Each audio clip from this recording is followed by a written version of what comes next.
called by Paul and by early Greek theologians, he is called the monophilanthropos theos, the only God who truly loves humankind. He is the only God who truly loves us so much that he did not create us as mere creatures, but gave to us his own identity, his own image and his own likeness, gave us his own genetic structure, gave us his own being, gave us his own attributes, gave us his own essence, gave us his own energies rather, so that we could share in what he was. He made us free moral agents and gave us the greatest gift, which is the human will, the will to decide, which is where the true beginning of God's divinity released mankind, that you had the choice to be what you want to be, to do what you want to do, whether good or bad, whether God or the devil, whether life or death. It is your choice, and in choosing you are constantly enacting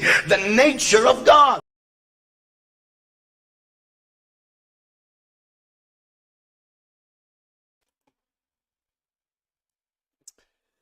All right. Well, let's do a quick sound check, and it's good to see some of you here. And as we wait for others to come on in, I apologize for missing last week. I had to take a little break. We'll be talking a little bit more about that in just a few minutes. Somebody tell me in the chat if we have good audio, and if we do, then we will go ahead and get started. Let's see, as I return to focus. All right. It's been a minute. This has been about 2 weeks since the last time I joined All Things Reconciled. So my name is Avi Penhollow, and some of you are very familiar. Tonight, we're going to be getting into some new material, and I'll be talking about that in just a moment. Just waiting for a few others to come in. Just sent my 2 oldest kids off to the Philippines. They will be there for another couple weeks, so we're missing them. We have the little one here still, and he's keeping me busy. Let's just put it that way. My wife and I have we work on, we have a business, and so I've been trying to catch up on a little bit of that. Lots of stuff coming up, and there's a lot going on in our world right now, and that's kind of what I'm gearing up to talk with you about tonight. All right, so I'm only 15 minutes late. Let's get started. I just want to thank you guys for your continued support. I see my friends are here. You're so faithful. I really appreciate that so much. So good evening. And this is going to be a special episode of All Things Reconciled. As always, I am Bishop Avi, your host. Tonight's episode is a bit different because I have some important news to share with all of you about the future of this show. Many of you are here because of your love for Archbishop Ron Ash and his profound teachings. And his influence remains a cornerstone of our work. And we will continue to honor his legacy. And I am going to reset here just for a second. I know you can hear me, but can't see me. Something happened with the camera, so let me get a check on that. One moment. I'm going to jump over to a quick video while I fix my camera issues. I'm not quite sure what just happened. So give me 1 second. I'll pull up some memories here. Here we go.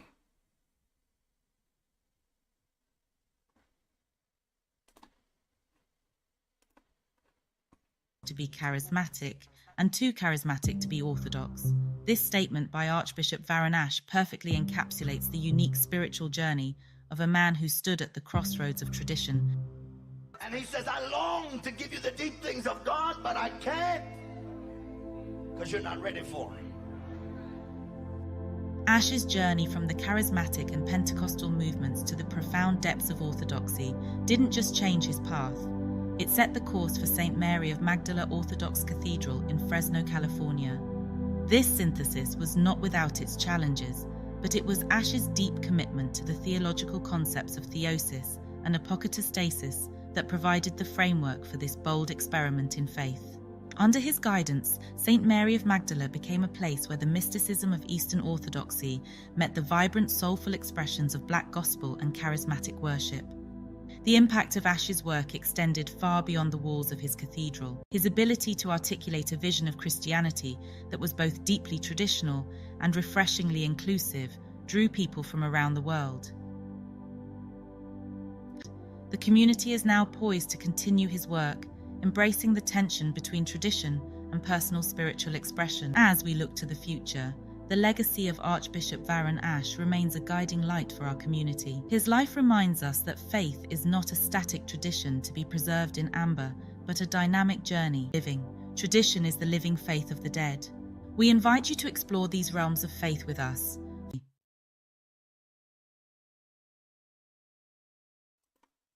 All right, I think we're back. So let's get going. Sorry about that. My camera just stopped out of nowhere. So welcome again. My name is Bishop Avi. I am the founder of the Proximity Portal, but I consider Bishop Ash to really be the founder of any of the works that we do here. And you're going to learn a little bit more about that tonight, because we want to continually honor his legacy. So if you're here from the reach of Archbishop Warren Ash, welcome. If it's your first time, as a student of his and as his successor in ministry, I often refer to him in my preaching, and his ideas will continue to be a significant part of our discussions. However, my own background and perspectives on the gospel and spirituality often go beyond what most of his audiences were used to hearing. So I feel that it is time to engage those who have heard the message, there's got to be more, and are ready to expand their understanding of faith. So if you want to learn more about Bishop Ash and what was behind his powerful preaching, I highly recommend that you check out the entire playlist on the Proximity Portal channel. There you'll find an in-depth look at two of his most popular messages, There's Got to Be More and The Meaning of the Voice. I spent a few months unpacking those sermons and laying out the foundation of his prophetic preaching. So we will not be covering those things tonight, so don't forget to check those out. Please also like and subscribe to this channel on YouTube, the Proximity Portal, because that also helps us out a lot.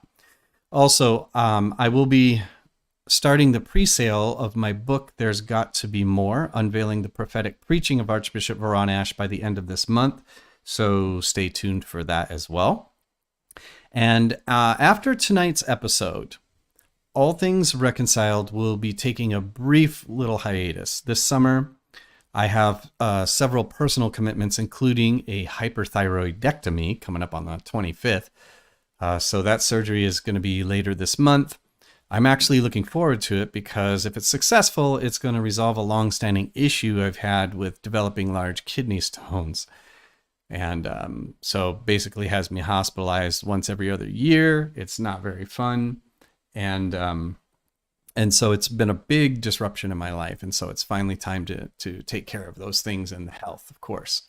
And so during this break, I will also be using the time to write and record new episodes and interviews and to finish the book. So additionally, as I mentioned earlier, my wife and I had just launched a new product called Patchi Pimple Patches. It's part of her Filipino Inspired products, and so I've been doing some work on that, and we're also doing quite a bit more, but this is it. Actually, this is the product.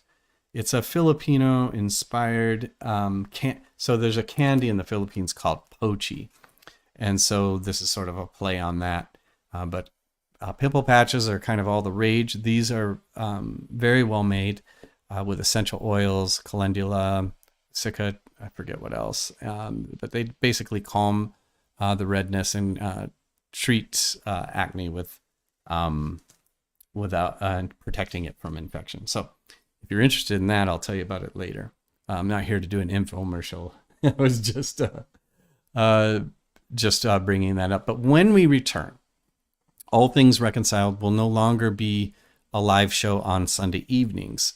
Instead, we're going to move to a pre-recorded format, releasing 2 to 3 episodes a month. And this change will allow us to bring you more tightly edited content, including in-depth guest interviews and a richer, more polished view for you to experience. Now, I've got some incredible guests that are going to be joining me as we expand this program. So now instead, I'm going to announce a new live segment that will air on Sundays. So the same time, I'll still be here.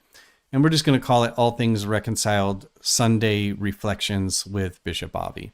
So this new segment will just feature a short homily and a meditation offering a moment of peace and reflection to start your week.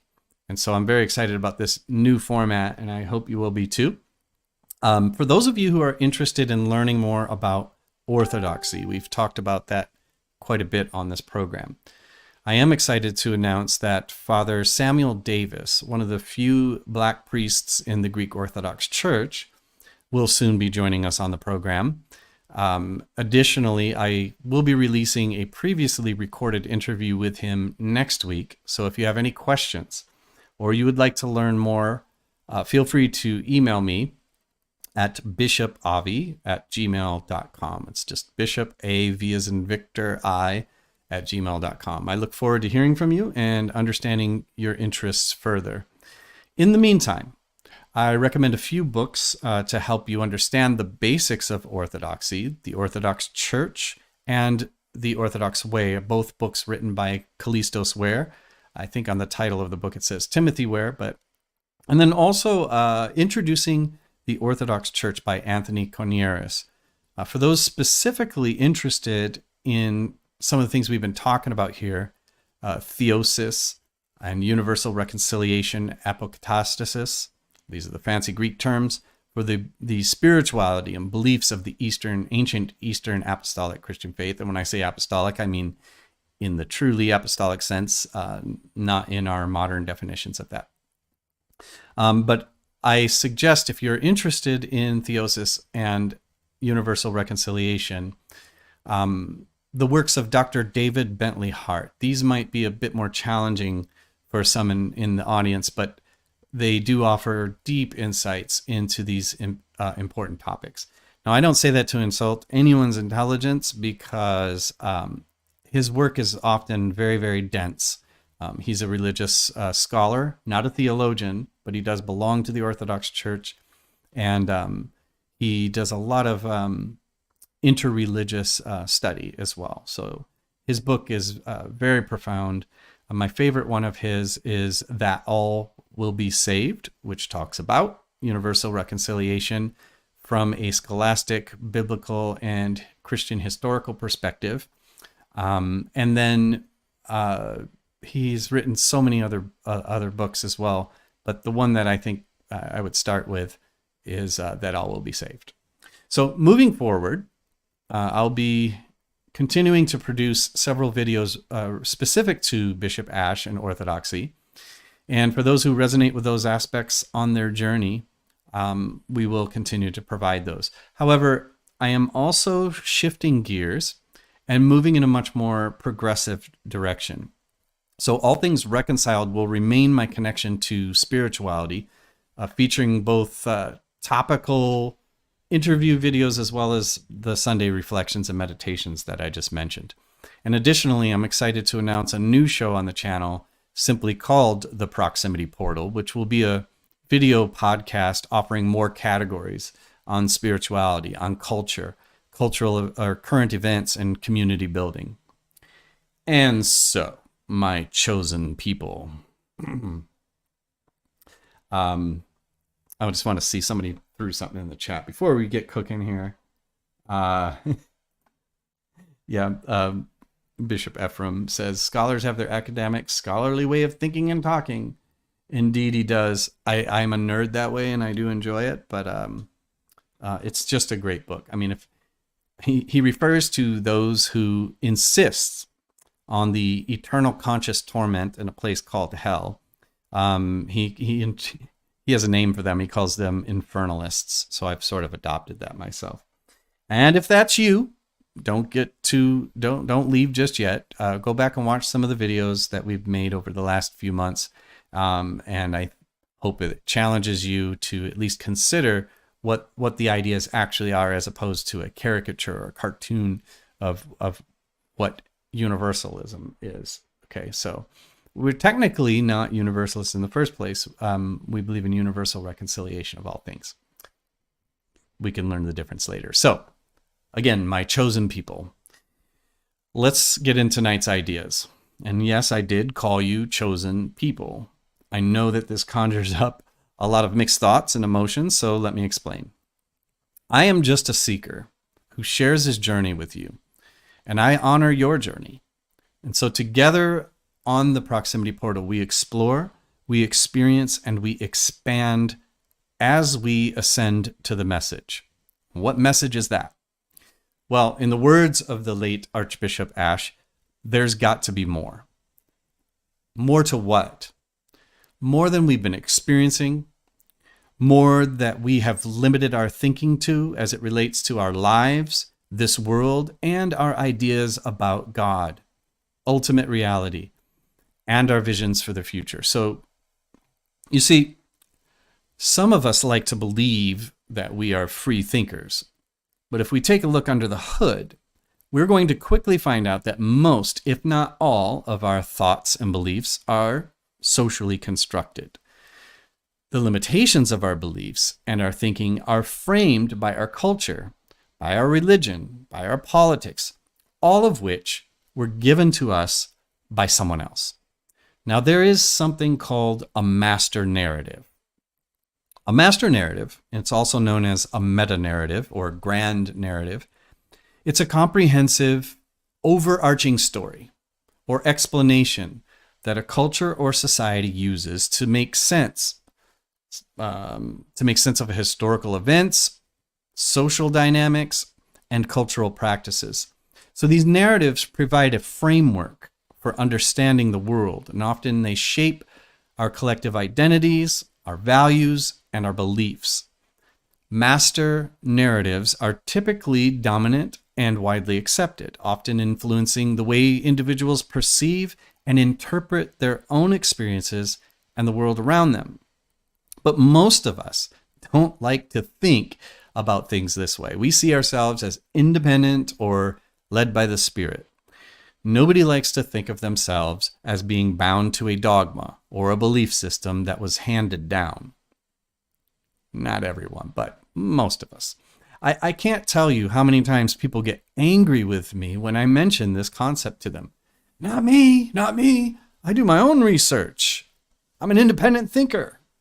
And then they go on to say something verbatim that I know that they got from Fox News, MSNBC, or from their favorite social media page. And the same is true for most of the people I talk to when the topic of the Bible comes up. Again, more echo chambers of master narratives. So, where do we go from here? Master narratives, they offer a broad, all-encompassing explanation that put together various events, experiences, and phenomena, and they're prevalent within a culture and often accepted as the default or the correct way of understanding the world. Now, these narratives help shape our collective identities, and they also influence our individual self-perception. They underpin the values, the norms, and ideologies of a society. So master narratives often simplify complex realities, providing a clear and coherent story that people can easily grasp and relate to. And I would just consider, for example, the American dream. So this is the belief that anyone, regardless of background, can achieve success, and as long as they do this, hard work and determination. We heard Barack Obama, even echoing this one, hard work and play by the rules. In fact, though, how American you are, according to others, so how American you are considered to be, largely depends on how close to this idea of the American dream you are in alignment with. So for those most marginalized by our society, this master narrative of the American dream is still prevalent because it dictates what the dominant culture thinks you should or should not be. So we have a master narrative, an American master narrative. And inside of that narrative, we have other master narratives working within our subculture groups. They're dictated norms, and all of us are affected by them. Now, master narratives create social cohesion. It's not necessarily, well, I'm not looking at it as a good or bad thing. I'm just saying what is.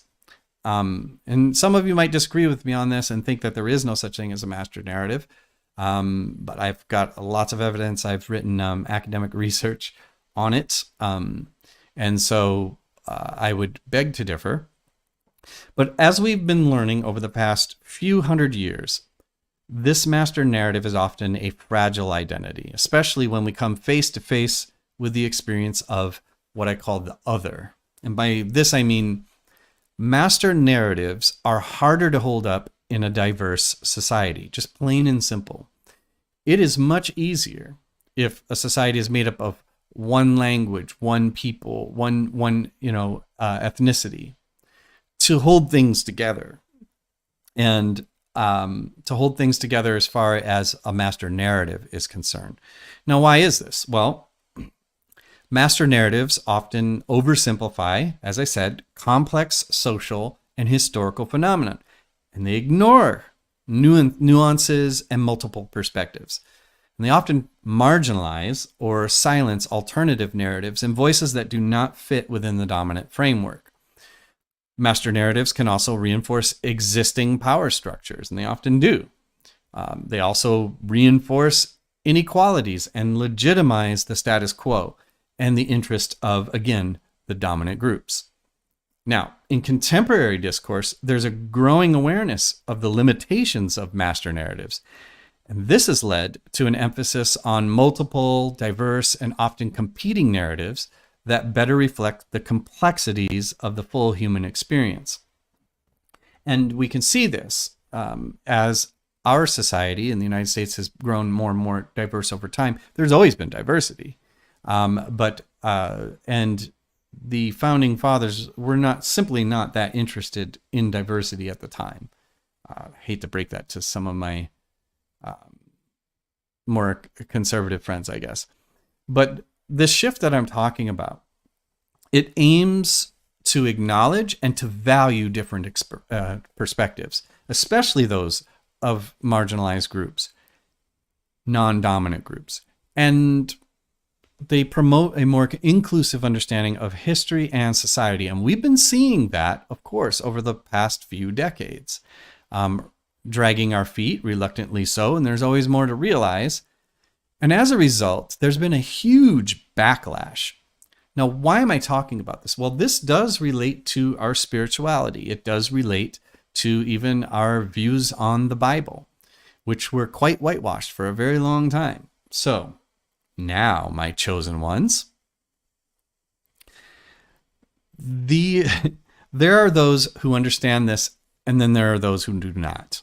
Those who understand have a more nuanced view of the world and are more likely to be open-minded and empathetic.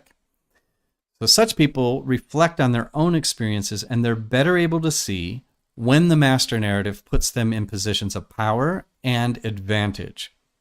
And they can also see when they are marginalized and disadvantaged. But actually, the second group often do not need to reflect very much to see that they've been marginalized. They live, breathe, and experience it every day. It's the advantaged in a dominant culture who often have to reflect on their positions of power and privilege.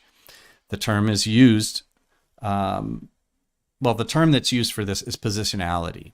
I don't want to get too deep into the philosophical weeds tonight about power relations, but I do want to ask you to think about the master narrative. And I want you to think about your own positionality. Obviously, it's different for all of us. I want us all to do this because I believe that it directly relates to some very dangerous and idolatrous things happening right now in our society. And I'm going to just pause there for a second and see how you guys are doing. I want to look at some comments. We're going to be a little relaxed tonight. So, and as Deidre, it's so good to see you again. We are formed by society, and it takes a while to break out of the mold. And some might argue that it's not even possible to completely emancipate yourself in that sense. Bishop Ephraim says, since we have to filter what we are taking in, information coming at us, filter out, so we also create biases. That's right. Bias isn't going to go away tomorrow or anytime anytime soon. I'm really liking what you're saying here. Let me try to get to that. I've been getting into all kinds of trouble for being outspoken. Really? I don't believe it. Yeah. It's amazing. And so that ties in very well with where we're going to go next. Sorry that I keep going in and out of focus. Every time I put my glasses on, the camera has a fit. So let's get it. Focus. Well, we're still a little blurry, but that's okay. Now, all of this being said, I know some of you probably know where I'm going to go with a little bit of this. Now, I don't care if you politically identify as liberal or conservative. I don't care if you're an atheist, a Christian, a Muslim, whatever. But depending on your identity, you might find yourself disagreeing with me in what I'm about to say. I strongly believe that we are living in a time of increased idolatry, and you don't have to believe in a god or goddesses to be an idolater. Now, I want to take a look at the rise of Christian nationalism and the MAGA movement, as well as the equally narrow-minded perspectives from some of my progressive friends and their circles. So this is not a deep dive into those things. There's many other resources out there that you can go to learn about this, but I want to show you how it ties in to what we've been talking and teaching on this program for months now. So this is a little bit of a diversion from what we've been doing. But I just want to explain that both sides, liberal and conservative, in their fervor, often leave little room for nuance and independent thinking. And this can be deeply troubling, and I believe, again, idolatrous. So to illustrate this, I want to show you a video that has been circulating recently, and it features a Christian musician and a Trump supporter, Natasha Owens, and her song, maybe some of you have heard it, The Chosen One. Now, at first, I thought this was satire, but as you will see, it's very much sincere. So some of you might have heard of this. Let's go ahead and let me show you this video real quick. Let me mute myself first.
Sorry, you guys. I'm like sitting there staring down, trying to see if it was you were even hearing anything. My apologies. Before I show that, I got to back it up real quick. Sorry, guys. I'm like sitting there staring down, hold on. Trying to see if it was you were even hearing. I'm having all kinds of audio stuff. Hold on. Apologies. Hey. Before I show that, I got to back it up real quick. That's how I figured out it wasn't working. Okay, here we go. Cult of personality is a real thing.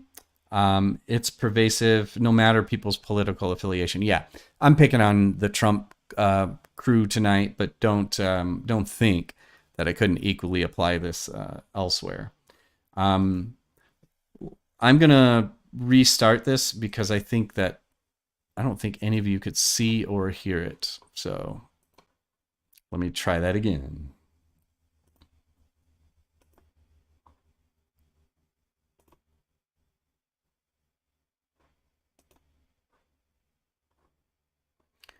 Actually, before I do that, hold on.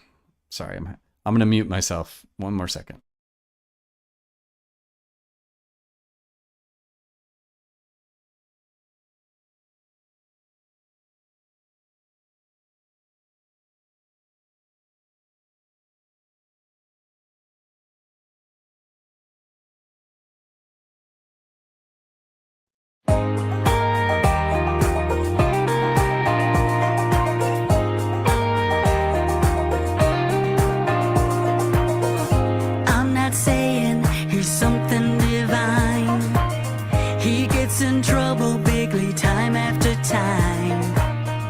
Controversial, but one thing is true. Imperfect people, a perfect God can use. I'm standing with the chosen one. I am the chosen one. Ain't no stopping what the Lord's begun. He's only human like you and me, just a chosen one. Somebody had to do it.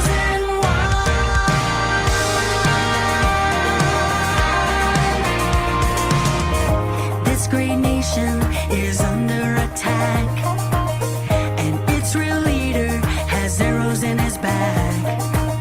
So many greet him with a Judas kiss, but God gave us a warrior for such a time as this. I'm standing with the chosen one. Ain't no stopping what the Lord's begun.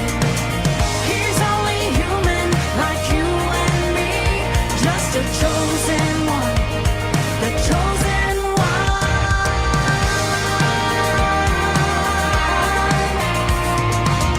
Brothers and sisters, lay down your stones. There's only one God and He's still on the throne. I'm standing with the chosen one.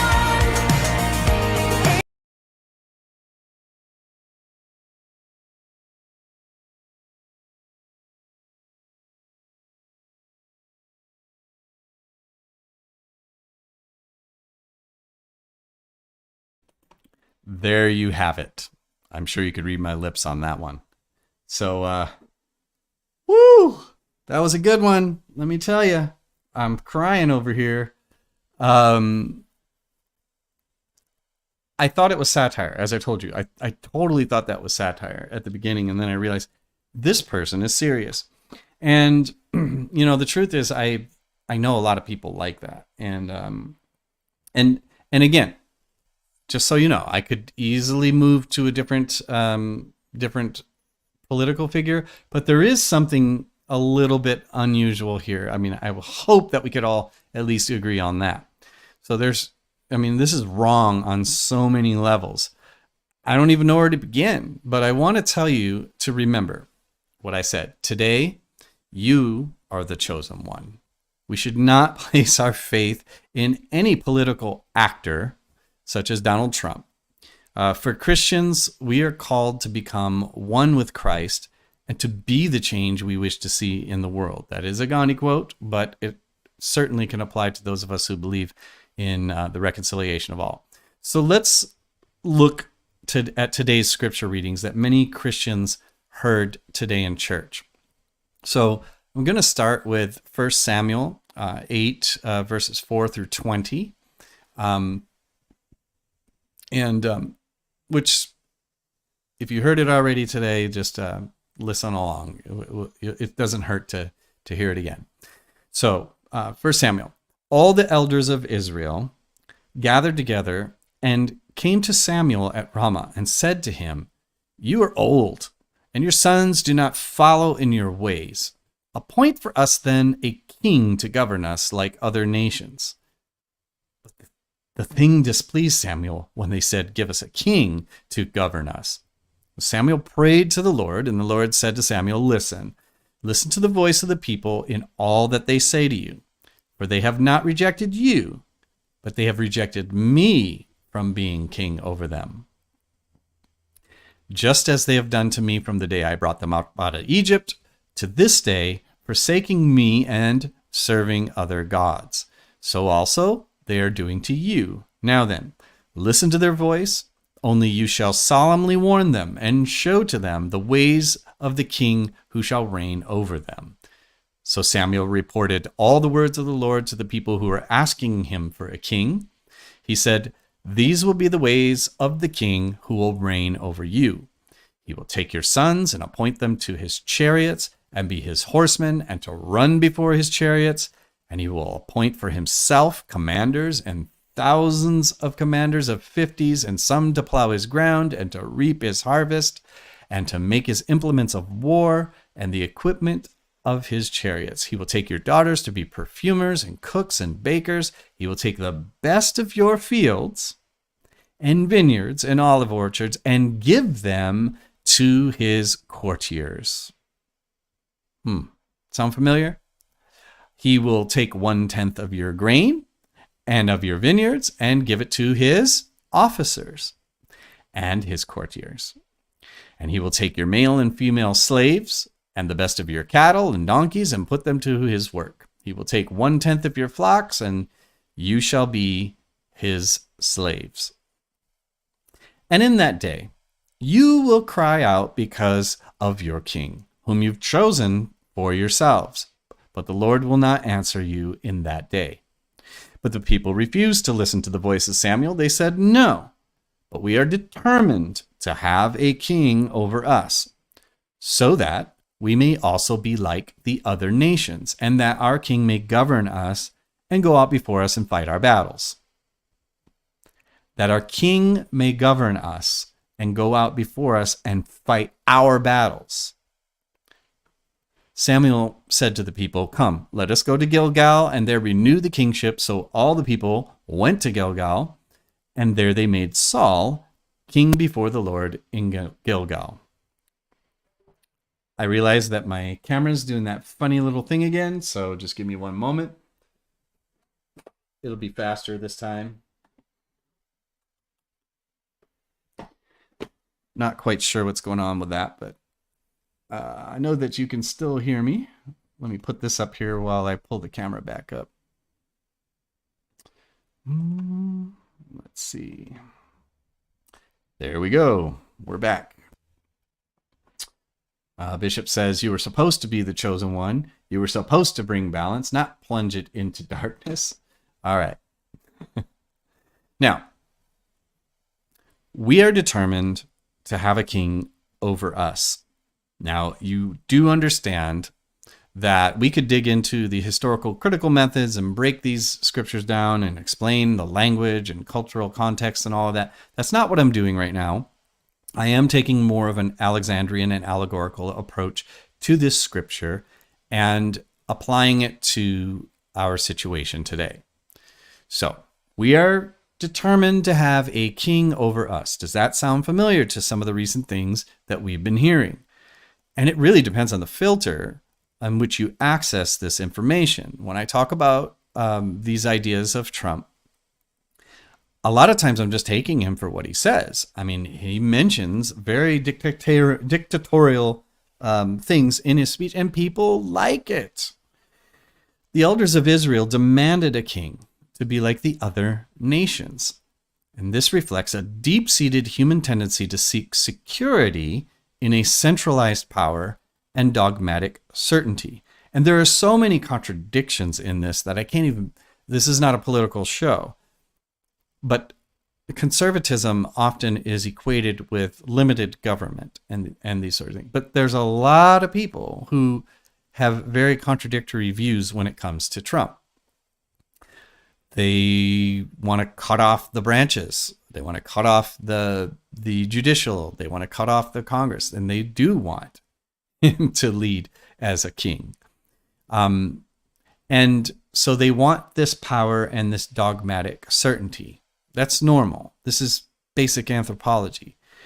Now, they wanted a leader in the story of Samuel, who would provide a clear direction and protection, much like the modern appeal of movements such as Christian nationalism and the MAGA movement. However, God warned them about the consequences of such choice.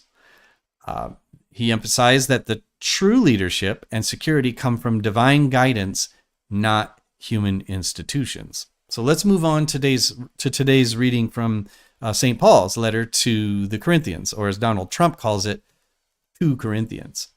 Sorry, I can't pretend that Donald Trump, I can't even talk. I can't pretend that Donald Trump is biblically literate, and neither should anyone else.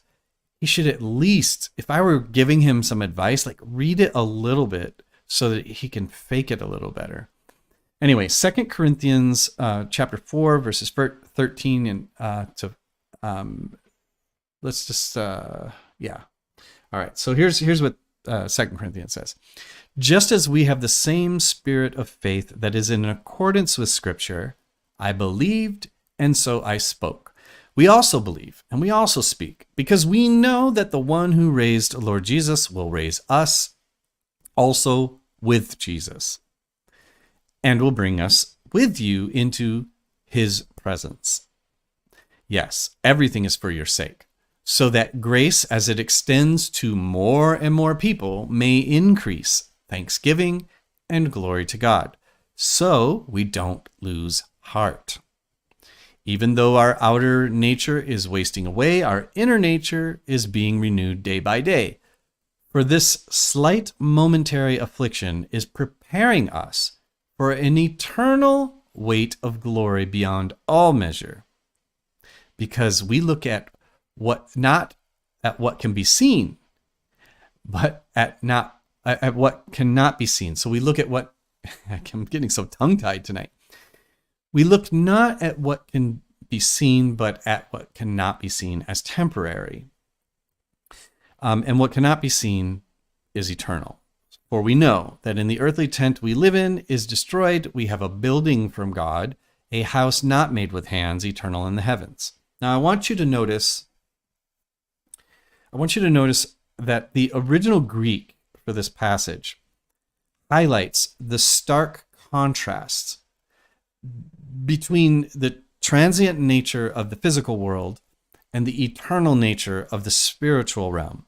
In other words, if you're looking to ascend to the message, it's crucial that you are able to see that the world that you live in is limited by the master narratives that we have been conditioned to believe in. Well, we live in a world that is constantly being forced to conform to a set of ideas related to our economic system, of capitalism, of idolatrous notions of the American dream. We want these things to last forever. And if this means we give ourselves over to a king to do it, then so be it. Now, Paul's words about suffering and renewal encourage us to look beyond our current afflictions to the eternal glory awaiting us. But those of you who know me, you know that I am not talking about pie in the sky when you die. So we're not talking about divorcing, the here and now to the then. But we are talking about a spiritual perception or perspective that does transcend time and space, as we know that if God exists, he transcends all of our dimensions and it is within them at the same time. He's both immanent and transcendent simultaneously. So this call asks us to transcend our temporal ideological conflicts and embrace a deeper, transformative spirituality. And to this end, I'm talking to everybody, liberal, conservative, whatever your ideological constructs, the one that rules your life mostly, is about. And I'm speaking to myself just as much as you, because again, nobody is emancipated from ideology. You could think that you are, but you'd be fooling yourself. So it's a reminder that our earthly struggles and divisions are momentary in light of the eternal transformation and reconciliation that God offers to us. So Paul's words remind us that even today, you are the chosen one. embrace transformative spirituality over these temporal conflicts. Now, before we move on to the gospel reading for today, I have to tell you that I've been called a demon more times in the past few weeks than I can count. All because of the things that I'm saying to you right now. Why? Because people don't like to hear that they're being manipulated and controlled. And this is true for religion just as much as it is for politics. Those with privilege and power are casting themselves as the oppressed. They're comparing themselves to Jesus Christ and his suffering on the cross. I am not making this up. My whole timeline is full of these memes of comparing Donald Trump because of his conviction with Jesus Christ. There's just a little problem with that. One was, number one, not guilty, and number two, one suffered and died. The other attended a Ultimate Fighting Championship the next night and was heralded as a hero and is being made into a martyr without the suffering. The people who are suffering are the rest of the country who continue to play this very awful idolatrous game. And I know I'm sounding partisan right now, but hopefully you will understand that I can apply this to the very draconian measures that some progressives are taking as well. And I'll come back to that. I'm an equal opportunity critic. Trust me on that. But it's hard to believe that this is happening. And even harder to believe that so many people are falling for this idolatrous blasphemy. But at the same time, we shouldn't be surprised. And so we're going to hear now the words of the gospel as I fix this camera.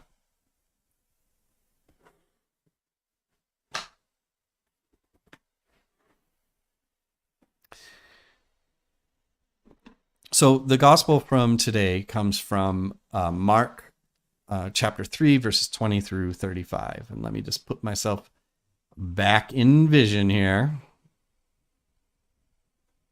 Yeah, I'm not sure what's going on, you guys, with that. So my apologies.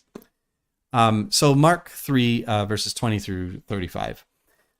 The crowd came together again so that Jesus and his disciples could not even eat.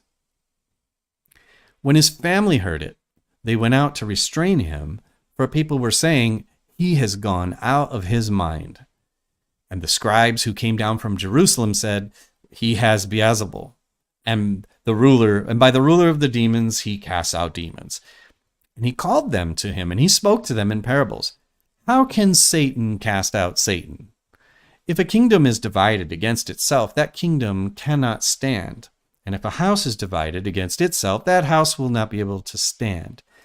And if Satan has risen up against himself and is divided, he cannot stand. But his end has come." Leave that one right there. But anyways, but no one can enter a strong man's house and plunder his property without first tying up the strong man. Then indeed the house can be plundered. Now truly I say to you, people will be forgiven of their sins and whatever blasphemies they utter. But whoever blasphemes against the Holy Spirit can never have forgiveness, but is guilty of an eternal sin. For they had said that he has an unclean spirit. And I apologize that we've turned into podcast mode, but I want to finish this verse. I'm going to try one more time to link this up. I'm going to try it a different way. And I apologize, you guys. I don't know what's going on. I'll investigate later. I haven't hooked up my stuff for a little bit. But let's keep going with Mark as I try to bring myself back into view here. Not yet.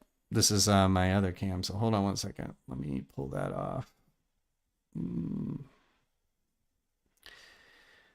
The joys of liveness. It's so dark in here now. Hold on one second. Yeah, I don't know what's going on. It's not accepting the camera. All right, we're going to move on. We're just going to chalk this up as me not having a engineer. Any engineers out there? Join me. All right, let's do it. Okay, here we go. Then his mother and his brothers came, and standing outside, they sent to him and called him. A crowd was sitting around him. And they said to him, "Your mothers and your brothers and your sisters are outside asking for you." And he replied, "Who are my mother and my brothers?" And looking around at those who sat around him, he said, "Here are my mother and my brothers. Whoever does the will of God is my brother and sister and mother." Now, this could easily be misinterpreted as Jesus not caring about the family and family values. That certainly doesn't sound like a family values thing to me. But it does talk about, it's a parable, first of all, and he's talking about it being symbolic. And here we can see that Jesus is considered to be a demoniac because he was breaking all kinds of social taboos in the society that he lived in. But he turns all this around and he tells his accusers, one of the names for the devil, by the way, is the accuser.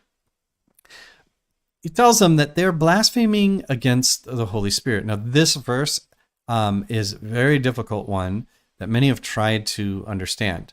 So I'm just going to give you one Alexandrian method of how I would look at this. Why does he accuse them of blaspheming against the Holy Spirit? Well, in my view, because they are looking for a king. They're looking for easy answers in a master narrative. But Jesus is operating out of a very different concept of the meaning of the kingdom. His is an understanding that transcends culture. It transcends the world and even the cosmos itself. This kind of thinking is considered dangerous. And Jesus is saying that the opposite is true. Seeking comfort in the restraints of the dominant culture is the real danger. So Jesus' redefinition of family, placing those who do God's will as his true family, challenges the societal norms and its allegiances. And it invites us to prioritize divine will over societal and ideological loyalties.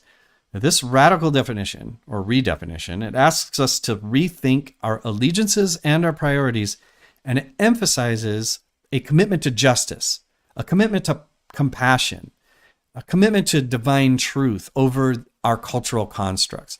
And I would argue that this is the real power of the gospel. And those who take on the challenge of transcendence are the chosen ones. Many are called, but few are chosen. But we're not haughty in this identity because the divine chose us. We are simply responding.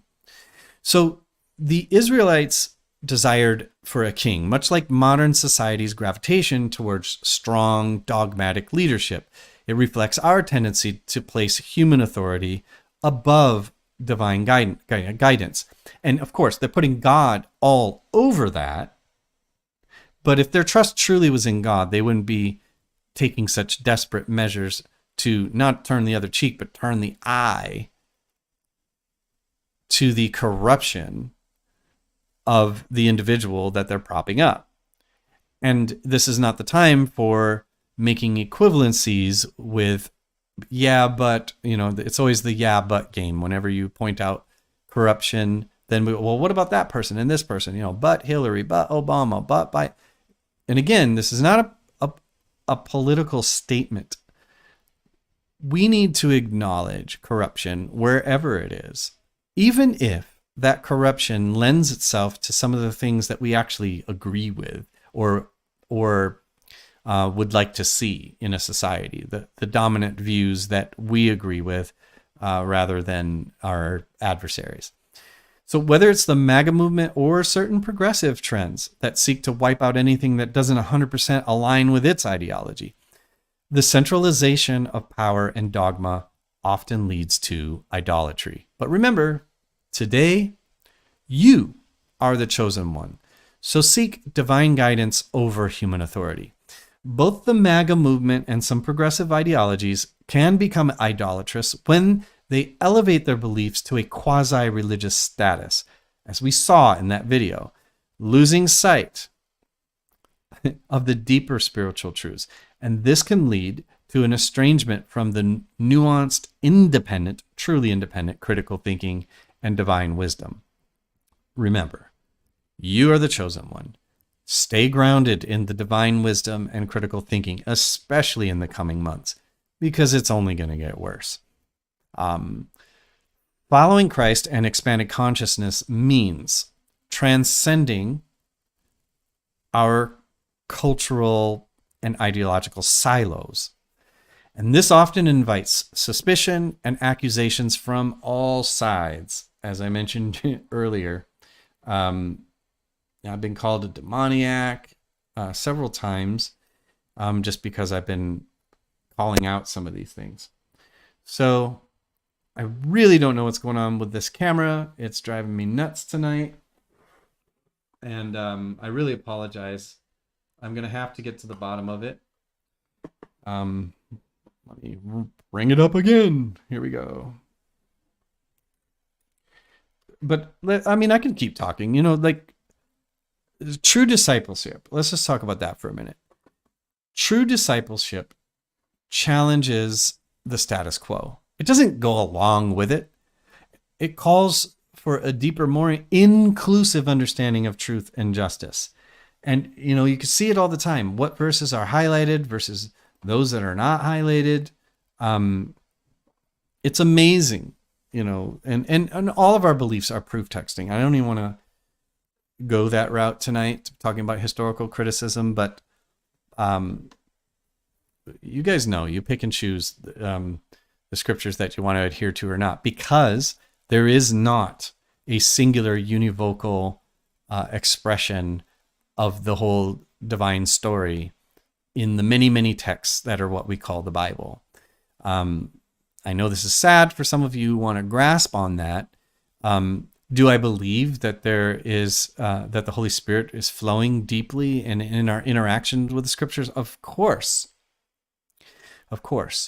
But we have tools now where we can actually deconstruct some of the dogmas that have developed, and we can do the same to our own history, which is the problem people are having when the American master narrative, for example, is challenged by other stories that were not emphasized in the master narrative.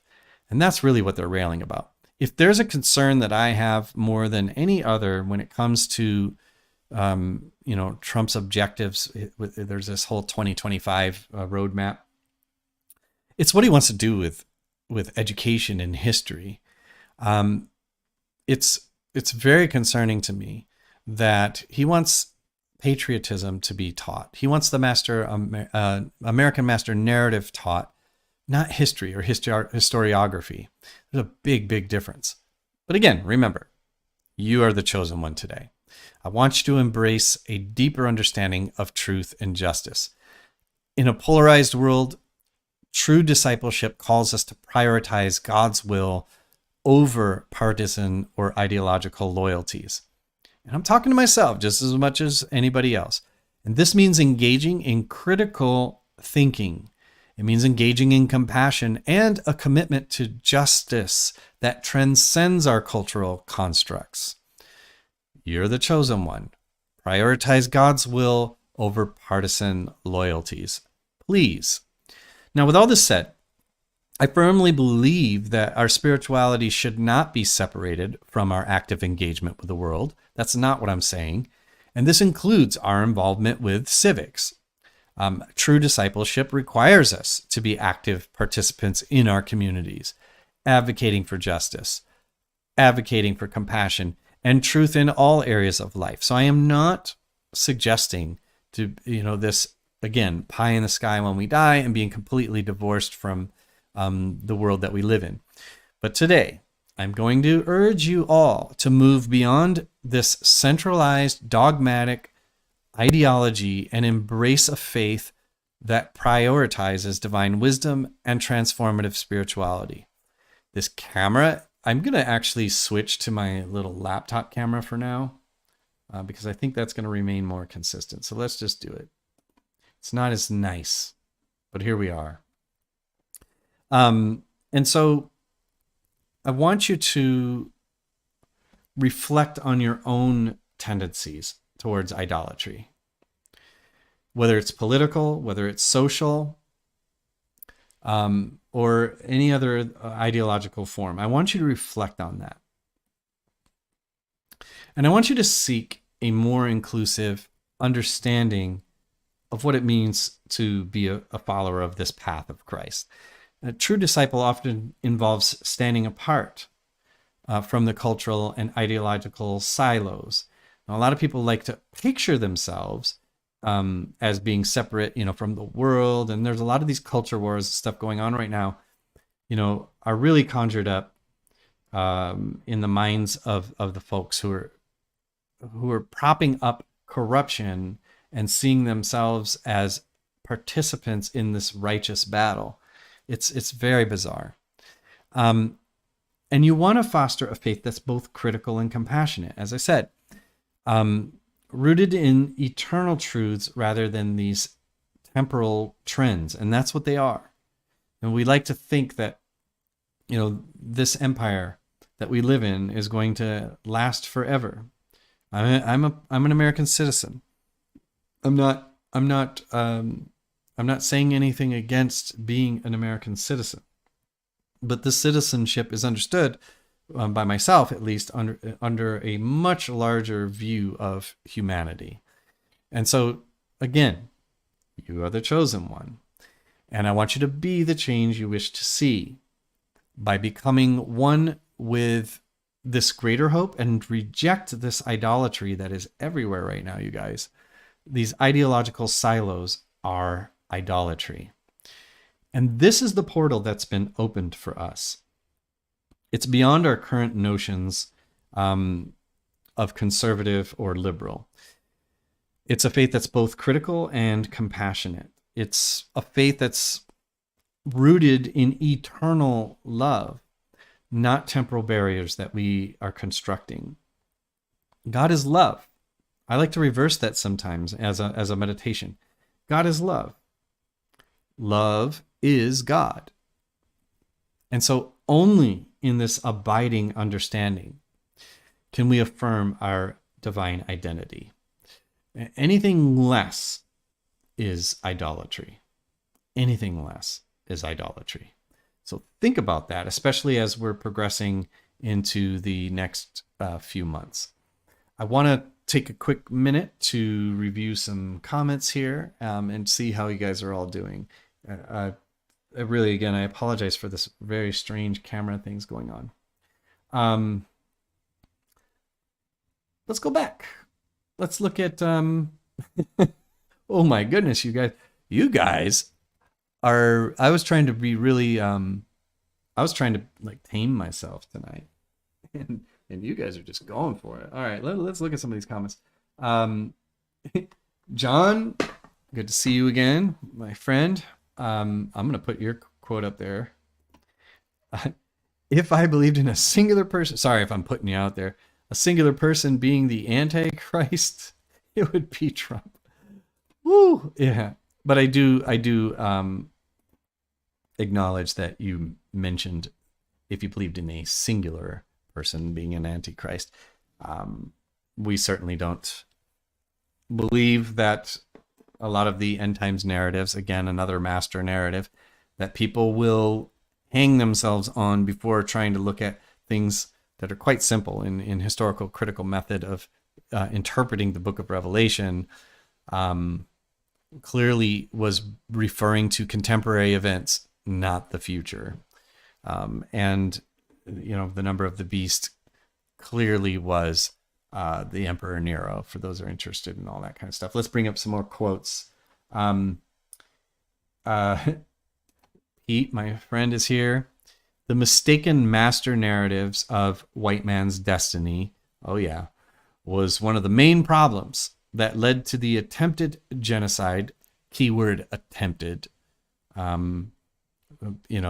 There's also a myth being propagated that our indigenous brothers and sisters are no longer here. They went extinct, and nothing could be further from the truth. But it was one of the main problems that led to the attempted genocide of the Native American First Peoples Nation, starting errors of omission and distortion, mar American histories. Thank you so much. I appreciate it. And thank you for your prayers for my upcoming surgery and all that. And that is essentially what I wanted to bring to you tonight. I had a lot more, but this camera thing has been really disturbing me. If you have any questions tonight, I'm happy to stick around for a couple more minutes and answer them. I do want to remind you, if you have not liked and subscribed, even if you disagree with the stuff I'm saying, I think that we are living in a time where we should be open for this kind of communication. And so like and subscribe to the YouTube channel on the Proximity Portal. If you're viewing this on the Archbishop Varon Ash Facebook page, I'm going to ask that you jump over to YouTube and subscribe to the Proximity Portal. You can also subscribe to the Proximity Portal Facebook page. That also helps us as we further this algorithm. I really want to focus on higher quality content going forward. This has just been the tip of the iceberg, but and we're going to keep going with all this, you guys. We have a lot to engage in. There is so much that I could share with you about some of the interactions that I've been having over this past week. I'll just tell you a little bit. I live in South Orange County, California, which is actually one of the more conservative areas in California, which is pretty much what we would call a blue state or Democratic state. And they're having a lot of big rallies, and they really strike me as bizarre initially. And I often have to wonder, do people really do people not see how idolatrous comparing their political candidate to Jesus Christ? It's really bizarre. And so I'm not here to tell you who to vote for. I am certainly on a personal level not happy with any candidate that we have forward. I just find it hard to believe that we live in this very privileged nation in many ways, and we have brilliant people in this nation, and we decide to run the people that we do. I will never, ever, ever understand that when we have the ability to make a choice. Now, of course, much of what I'm talking about, though, tonight is the reason that the best we have, this is the cream of the crop that comes forward, are these characters that we see. It's because of a lot of the social constructs that we have, that there are real factors. There are material consequences for the things that we believe in. And one of them is that to get people to vote against their best interests often, for people to, as the social media has become very, very problematic. I told you guys a little while ago, I lost my Facebook account, my personal one, a few months ago. And it was because the account got hacked. There was no warning whatsoever. It took place within the time that it took me to drive from where I teach to, I went to a library to sit down and do some work actually for this program. Between that time, someone had hacked the account and apparently did something really bad. And I had that account for 17 years. And so the pain that I experienced, and it was pain to think about all the time that I had spent on the platform. You lose a lot of things that you don't necessarily keep. So keep your accounts secure, you guys. But the whole point in that is I kind of saw it as a godsend to sort of reset. But now my algorithm, for some reason, is full of these super hateful memes. I'm not going to share them with you, but there are some that I've actually reported. And I'm like, what did the person do that hacked my account that was so bad that they wouldn't even give a hearing for it? I mean, it must have been really bad. Yet I'm looking at these awful, awful social media pages. Let me give you an example. There's a lot of Islamophobic content out there. And there's one in particular, and this is a mild one compared to some of the ones I see. It basically shows a picture of a Muslim man surrounded by 4 women. And each woman has a label: wife number 1, wife number 2, wife number 3, wife number 4. Okay. And then the man, what I didn't tell you is that the man is holding in his arms a goat. And the caption says, wife number 5. And I found that extremely appalling. I think that, and the fact that it's not being taken down. And again, that was a mild one.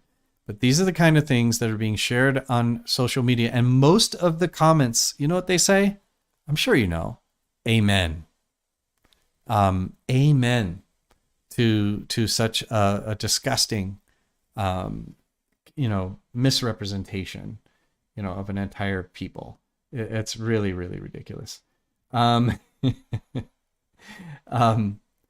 Yeah, and I'm going to share actually what Bishop said here. The current meta-narrative is anti-Semitic, Islamophobic, homophobic, transphobic, Asian hate, and the list goes on. And I completely agree. There's so much going on. We have got to do some things differently, you guys, especially those of us who bear, the Christian name, for example. And those of us who believe in expanded consciousness, we also have to watch our own idolatries. And that is putting, I would say this: we need more, not less, dialogue going on. And some of the ways that people that I agree with often behave shut down that dialogue. And some of what we're experiencing now is related to this behavior of those who, make fun of Trump followers, for example, and or who are have so much vitriol that they will not sit and actually listen to what people are saying. And this is a tragic thing in our society. Now, do I think that we should listen to lies and insults? And no, I'm not saying that. But I'm saying that this environment of polarization comes from idolatry, whether that idolatry, whichever ideological silo that idolatry belongs to. Look, I've met just as many unthinking, quote unquote, progressive liberals who are supposedly for these expanded, democratic values. They're listening to their own silos and just repeating what they heard much of the time. And so it's easy to pick on low-hanging fruit when it comes to people who can barely construct two consistent ideas or hold these contradictory ideas at the same time in the same sentence and don't even realize it, coming from the leader all the way down. It's easy to make fun of them, but equally so, and a lot of them are getting called out on conservative shows now, and I don't have a problem with it. I don't have a problem with them showing these guys have actually no idea what they're talking about. And agreeing to disagree should allow for conversation. The moment that that's no longer the case, they'll know it is the end. And so, this is why we have people calling for civil war. But and that's a real thing. I mean, I see it even around this little posh area of South Orange County. There are people gearing up for what they perceive to be a civil war. And that's just not where it's at, you guys. That is not where we want to be. And so we want to move on from the Kool-Aid, whatever bowl it's in. Okay, let's stop drinking the Kool-Aid. Okay, so coming up, we have part 2 of my interview with Father Jason McNair. So for those of you who came here looking for Varon Ash related material, very soon we'll be putting out that video on this channel. We have Father Samuel Davis from the Greek Orthodox Church. We'll be putting a video out. It's an older one that we created a couple years ago with him, just to sort of recap some of the things that we have been talking about in the Orthodox tradition, for those of you who are interested in that. And then Father Samuel is actually going to join us again to talk about some more contemporary events. I'm sure he's going to touch on a lot of the stuff that we're talking about tonight. And he has a very unique perspective, being one of the very few black priests in the Greek Orthodox tradition. And he's doing some amazing work that I am very, very grateful for. And so I'm excited for him to share. We're going to have Father Ishak, Nicholas O'Rourke, councilman for the city of Philadelphia, joining us to talk about how he ran an incredible campaign as an independent party, not a Democrat, not a Republican, the People's Workers Party, I believe. And he successfully gained a seat on the city council of the city of Philadelphia. So and he is just a wonderful member of our spiritual family and here at the Proximity Portal. So we're going to have him on. There's so many other people that we got waiting in the wings. I just got to get through this surgery. I'm going to get cut open on one of these creases right here. Once that surgery is complete, I heard it's a quick recovery. We're going to go full steam ahead, you guys. I'm going to fix this camera issue. And of course, it's not happening now. And I really hope that that you guys are having a fruitful experience here at the Proximity Portal. I know that most of my efforts prior to now has been just to get the message out about Archbishop Ron Ash. There we go again.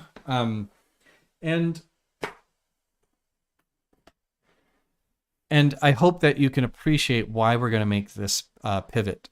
But again, if you are interested in any of the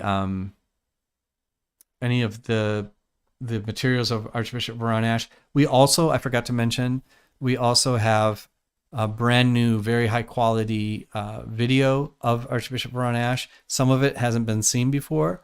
That's going to be coming out on this channel. So if you can support us in any way, the biggest thing is to get the word out there. We need to get above 1,000 subscribers before we can really start to monetize our videos. My goal in monetization is not to get rich. I know that's not going to happen with this channel. My goal is just to pay for the basic expenses that I pay out of pocket currently for the subscription to the streaming software, to several of the things that I use to put the program together, subscriptions basically. And if I can cover those expenses and then pivot to, find a technician to help us with these producing the videos, so I'm not scrambling, as you can see, we are going to continue to explore, experience, and expand as we ascend to the message. But we do need your help. Let's push that algorithm above 100,000 subscribers is really going to help with that. So anytime you see a video that comes out, go to the YouTube channel and like it. It's always better to watch it there. I keep it on Facebook just because I know a lot of people tune in there and won't be on the YouTube channel, but eventually I do want to move most people over there so that we can continue to expand our presence, because we are just getting started. And I'll just put this up here again. I love having you on here, Bishop Ephraim, because you keep me grounded. We have a lot to digest after what you presented so that we can have more questions and conversations. Yep. This is just the beginning, you guys. Now, starting next Sunday, I'll be popping on here just to deliver about a 30-minute message and about a 10-minute meditation at the end of it. And then All Things Reconciled, the regular program, is I'm going to pre-produce those before, and I'm not going to do them live. I think it'll be just a much better situation for everyone. Here we go again. Let's do a different. We're just gonna stay with this camera, and I'm done with it for tonight. I love you guys, and another way of course you can support us. If you can donate, we do have this Cash App, MTOC, STC. I do have to share that, and whatever amount it will go. We'll see where it's coming from, and we'll be able to allocate it to this programming. If you use Cash App, you can do that. You can also support us by Zelle, and this is a very long name, but it's Mar Thoma Orthodox Church at gmail.com. And again, like and subscribe. to the proximity portal. That's what's gonna push us forward. We are on YouTube at the proximity portal. And I've come to the end of what I wanted to talk about today. So I really appreciate you all being here. And I am very happy. Thank you so much, Jenny. I really appreciate you. And I appreciate your perspective. And I mean that with all sincerity. I know we have some divergent views on some things, and it doesn't matter though. We're connected. And I love that. I love that. And I love that about us.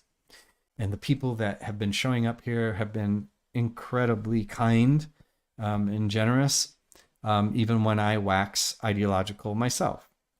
And so I do appreciate that. And sorry, I just saw that Bishop wrote, please give. We are poor clergy. That is sure. That is true. And all of us here are bivocational. So I'm an educator. I've been an educator for 23 years, working, and so is Bishop Ephraim works in education. Amma and Naomi Davis worked in education. All of us were bivocational. And Veron Ash, of course, went out and preached in a lot of large venues. I'm sure that some of us could have followed in his footsteps on that, but I have chosen not to, primarily because for personal reasons, that I don't think I can hold my tongue on certain things that, as you've heard me share on this program, I don't think I could not share more explicitly about theosis, apokatastasis, universal reconciliation, all those things. And honestly, for me, it's a mind-numbing and soul-sapping experience to constantly be entertaining rather than really getting down into it. My favorite moments with Bishop Ash were at home. Bishop Ash put up with so much. It was very hard for him to show up to all of these venues, but he actually single-handedly took care of his cathedral parish in Fresno, and that's something I'll always respect about him. He was able to do that. He was a breadwinner in that sense. And that's not to say anything, all of the messages that you can see online of Bishop Ash, that all of his preaching was very true to everything that he believed. I'm just telling you guys, those of you who've heard him and you think you understood, that there was more behind it. And when he was at home, he sat and taught. And it was a beautiful, beautiful experience to have him. And yes, it did take a toll on him. He had a special grace. I believe that he is, I always ask myself, and I ask Veron, I say to Bishop, is this what we're supposed to be doing? And I do. You guys can act like you don't do stuff like that, but I do. And I think about him every single day of my life. And, I just, when you lose somebody, you think of all the missed opportunities that you've had, some of the conflicts that you've had, and we had ours. But mostly I remember with fondness what we're talking about right now. And I truly miss you, Veron. I do. And I always will. That's not something that just goes away. And so even 10 years later, I am praying that we stay in alignment with what he wanted to do. And I do know, though, that our last conversations about the proximity portal, we are finally manifesting it. And I do miss, I miss his sense of humor. I can tell lots of stories about Bishop Ash, but one of them was when I saw him after his diagnosis of his terminal illness. And, when I hadn't seen him in months. And so when he walked out, and I saw that, his head was shaven, and clearly he had, really been, his body had been deteriorating. His first statement to me was, yeah, I know I look like Uncle Fester. And, and just, just able to do that. And he was in, some of the best spirits I've ever seen Bishop Ash in were in those final days with him. And I think it's because of what we're talking about tonight. And if we want to honor his legacy, then we have got to ascend to the message. And I have struggled with this personally. I've resisted it for a long time.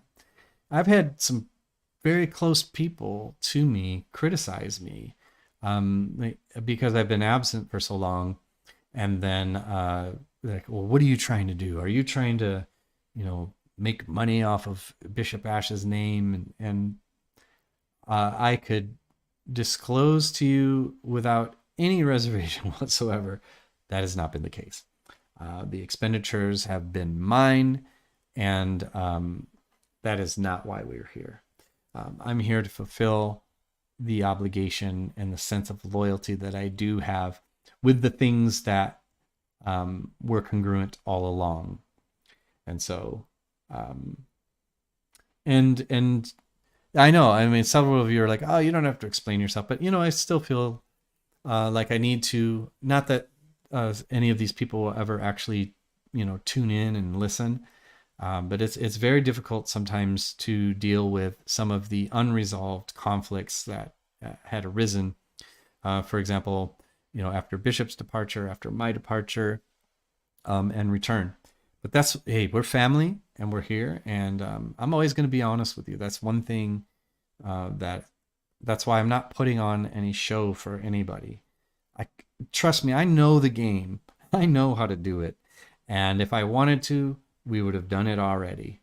And so if we were sitting trying to build some, empire in the megachurch tradition, we could have done so. And we did not.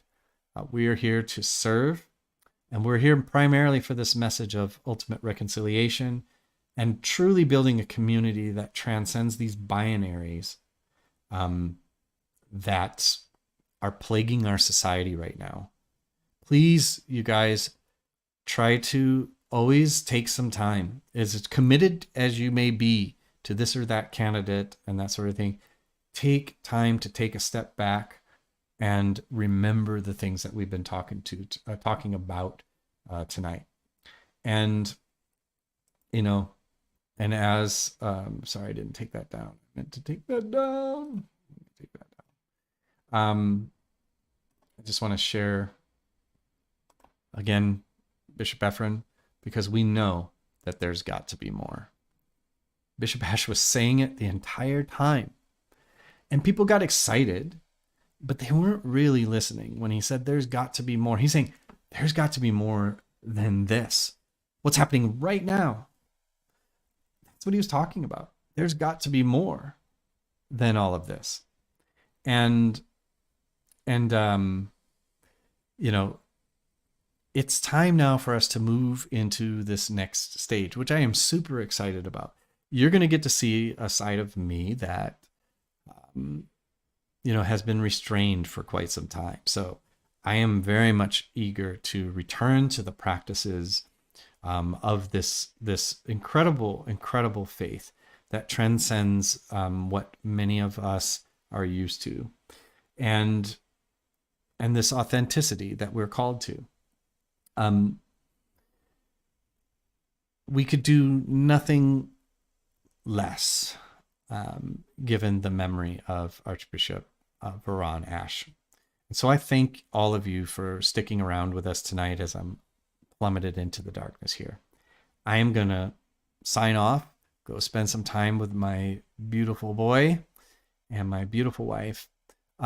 Hey, I am going to plug this I want to share one thing for you, because we just launched this little product. It's so dark in here. Where's the camera? Patchi Pimple Patches, peel, heal, and reveal. And these are 180 hydrocolloid acne patches. that we designed and sourced, and now are live and selling on Amazon. I'm gonna share that with you real quick so you can see where to get it. I also made a children's book that is dual language. It's parts, so it's in English and in the Filipino language called Ilocano. I would love for those of you, if you have any Filipino family members or people that would be interested in it. It's a children's book that I put out last year. All of those things help to prop up my situation here. It's very hard as a teacher to live in Southern California. And so here, let me show you what this looks like real quick for those of you who are still sticking around. Dun, dun, dun. All right. There it is. Okay, so I'm going to share my screen real quick.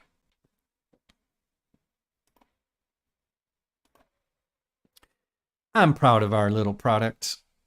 Here we go. Actually, I don't know. Oh, here we go. Yeah, there's our product. So it's Patchi Pimple Patches by Adarna Essentials. That's the name of our company.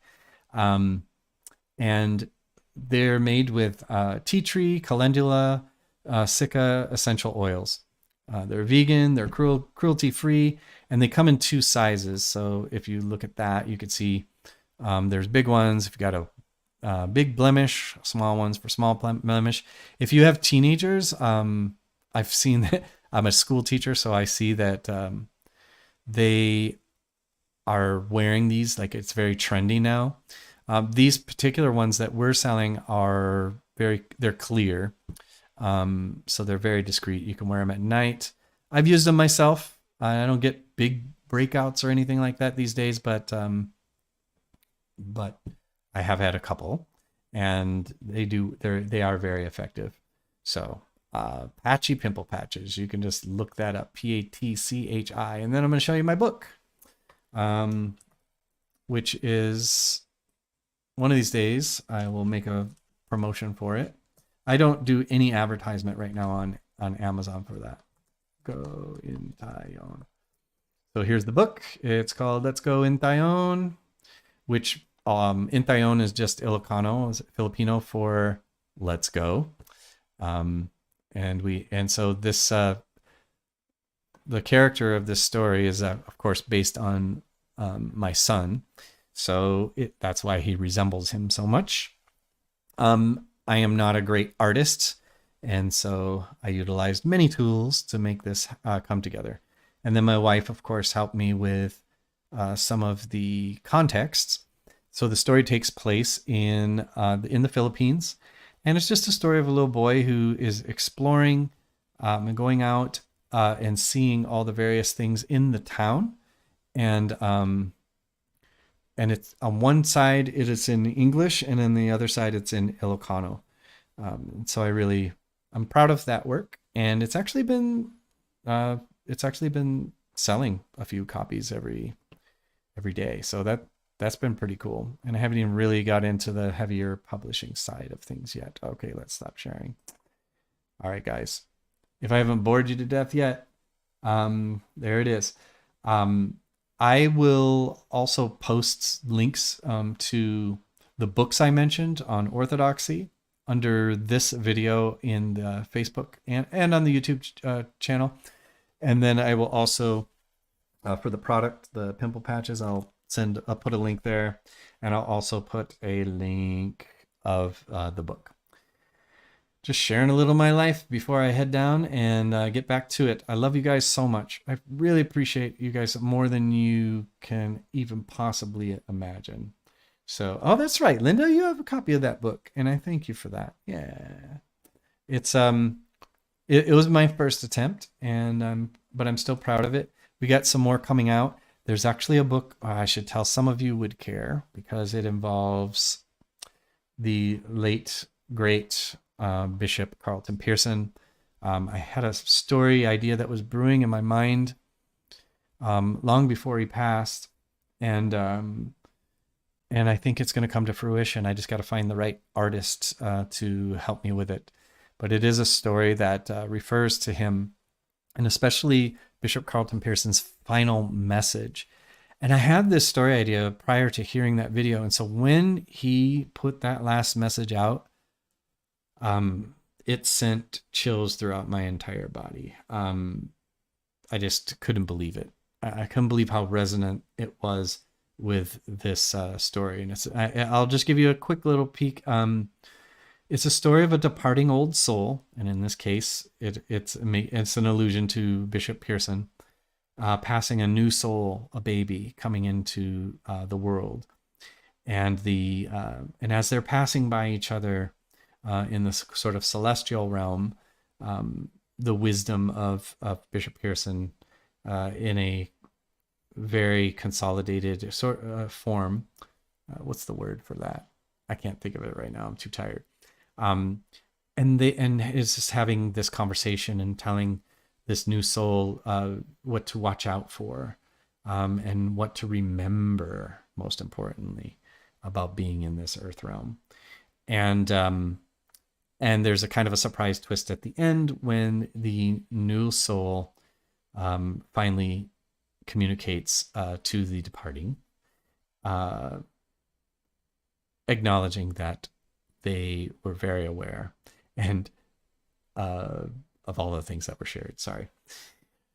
You'll get it when it comes out. I will definitely be mentioning that to you. Grace and peace, everyone. Let's share a breath together before we take off.